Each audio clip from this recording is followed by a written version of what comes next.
Okay, we're picking up with part two of our conversation with Renée Irvin, professor at the University of Oregon, who researches and writes a lot and well about philanthropy and nonprofits, nonprofitdom.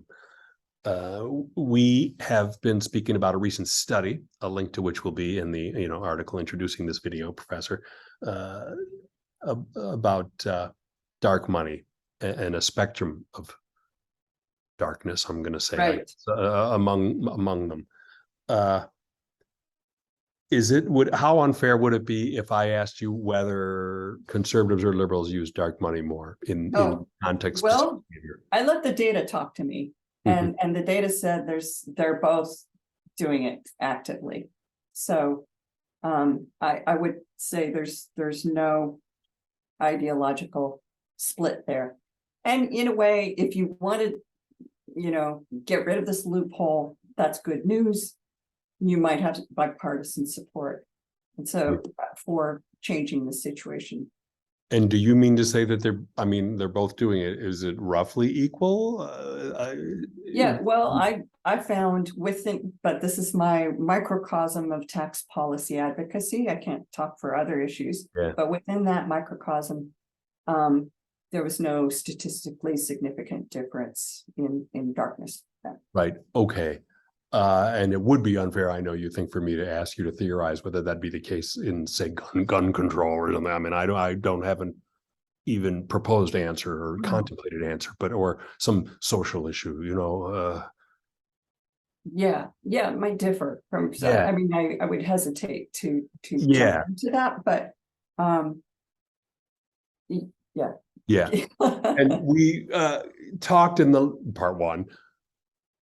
Are there things that C4 groups do voluntarily to be more transparent that should maybe be put into law, or no?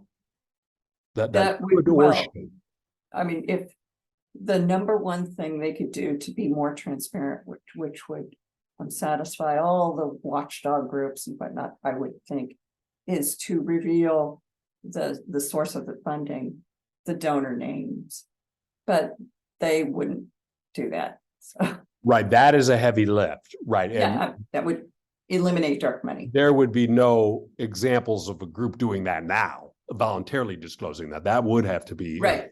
Okay. Right. Okay.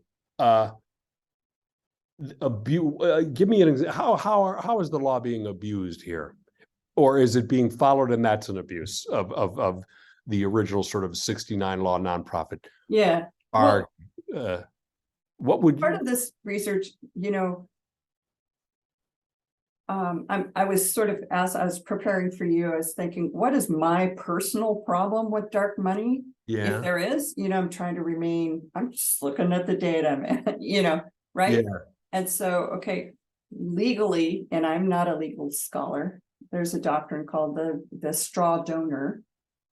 In politics, you cannot pay somebody else to vote or to make a political contribution with your money. So every person has their own individual limit. You can't say to your employees, for example, here, I'm going to give you $1,000. You give that $1,000 to this PAC, and so that's called a straw donor. Yeah. So there's that argument against it. And Federal Election Commission rules are there for a reason, because people wanted them and people want to know where the money is coming from. All right. Second, there's an economic reason that I dislike this, and there are transactions costs involved in setting up this pass-through organization, right? So why pay the transactions costs of setting up a C4, 501c4 to route money through? That to me tells me that being anonymous is super important to the donor. So that alone, I mean, it's a bother that you're doing that. And also to address a question you haven't asked yet, the donations to the 501c4 are not tax deductible. So you don't get any bonus for that as a donor. So there must be something very attractive about this mechanism that makes you not give it to a 501c3, but instead give it to a 501c4. That would maybe to some minds make it less objectionable. In other words, you're sort of you're paying for your I don't want to say privilege, but you're paying for the privacy. Right. Whereas if you're using a C3 for purposes like this, either directly or indirectly, or you're getting little bonus money back if you use a C3, whereas here you're paying the full price. Right. And in fact, you're paying more than the full price because you're not routing money directly to the PAC or whatever. Yeah. You're routing it through a C4, yada yada. So there's that loss that transactions cause, deadweight loss, shall we say? Yeah. Okay. Third reason, it's sort of a behavioral econ psychology. The identity of the funding source is a quality aspect of the candidate or the issue, right? So people are taking shortcuts, mental shortcuts by saying, oh, so-and-so support this candidate. So-and-so so-and-so is supporting this candidate. Therefore, I'm going to vote for him, or I'm not going to vote for him because of this. So it's a shortcut people take. It's a quality signal, or, a yes, no. So taking that away, or this candidate, this candidate is funded by the unions, or this candidate is funded by big pharma or whatever. So we as voters need that information when we use it, and taking that away is taking away a decision-making tool for us.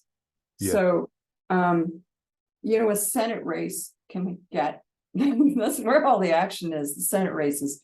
So they can get a lot of money from external donors. They can get a lot of money from high net worth donors from out of state. Yeah. No one really knows. We do know the in-state, out of state, but who they are is just like shrouded in mystery. Yeah. So I don't know who else is funding this person is a key decision point, and that's taken away from us in this case. Right. If just hypothetically, if a policymaker wanted to explore steps to rein in what he or she might think to be, abuse of the law, to go after C4s in general would be too much, right? Yeah, because you don't want to do that. Only 10% of, I think that was in your, you were maybe citing someone else's study. Advocacy C4s are less than 10% of all C4s. Right. They're only small.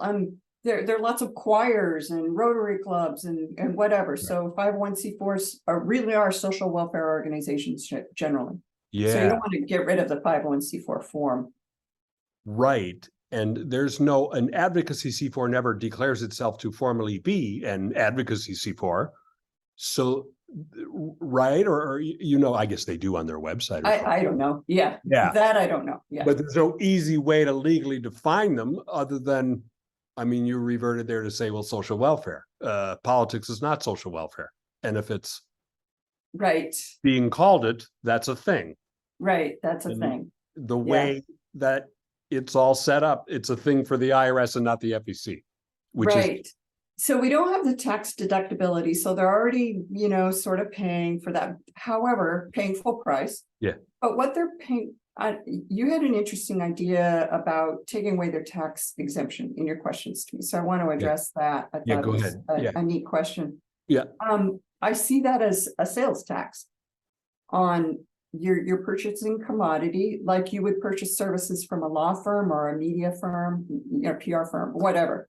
Yeah. You are purchasing a commodity, and if that organization is now has to pay corporate income taxes, then that's a sales tax to me, or it would function as a sales tax. Yeah. So it wouldn't eliminate dark money, but on the margin, as an economist, I would admit that it would reduce it somewhat, discourage it to some extent. It wouldn't eliminate it. Right, because the flow of funding would remain generally the same with different legal names on it if you got rid of the Well, Yeah, was the question. funding flow would be reduced somewhat. And I'll draw you a nice graph. Yeah, My chalkboard. Yeah, people But- would be willing to pay for their privacy. yeah, that's Right. right. They're willing to pay for their privacy, so that they'll still do that. So Yeah, I imagine all of these forms we talked about in part one, LLC and the DAPs, are those, they have their transactions costs as well. yeah. And LLC, of course, gives you the most freedom. You're paying full freight for everything Right, there. right, Politics, privacy, that leaves you the most arrows in your quiver. If you're right. But that underscores, because you're paying full freight, that underscores how important it is to you personally to remain anonymous. Yeah. Some would say that's violating First Amendment rights or something to make them pay more to exercise it. Yes, some would say. Yeah. But again, I'm not a legal scholar. Yeah. Okay. How many C3s in America, I guess is my question. This is a pop quiz, right? Have affiliated C4s. And my real question is, it's increasing, isn't it? And is that Yeah, it's increasing. I originally started looking at think tanks specifically. So I was concentrating on C3s. So yeah, more and more establishing affiliated C4s. However, in a way, that's the more innocuous end of the spectrum. You have a lot of C4s that just don't bother having a 501c3 think tank or institute associated with them. Because if it's your own preferences as the donor, there's no need to muck around and writing reports and whatnot. You just want to fund the candidate or the issue. Yeah. And then internal to just the C4 realm, shouldn't the actual social, some say operate working charities, that's in this, but in the C4, shouldn't the non-advocacy C4s, the doing like real social welfare at, for their primary purpose to the point of, 90 to 100%, shouldn't they sort of be concerned with the lack of trust that might be engendered by the politicization of their status? Honestly, I don't think people associate dark money with C4s. Yeah. No one even knows what C4 means or social welfare organization. Yeah. In the public eye, that is. Exactly. Well, that might apply to a certain extent among policymakers too. I'm trying not to sound like an arrogant jerk. Oh, yeah. Good point. Yeah. Good point. Yeah. Okay. All right. Well, let me just end this here. Thank you so much for joining us for this conversation, Professor Irvin. And we look forward to your continued great and interesting work in the philanthropy space. Thank you. It was my pleasure. Thank you.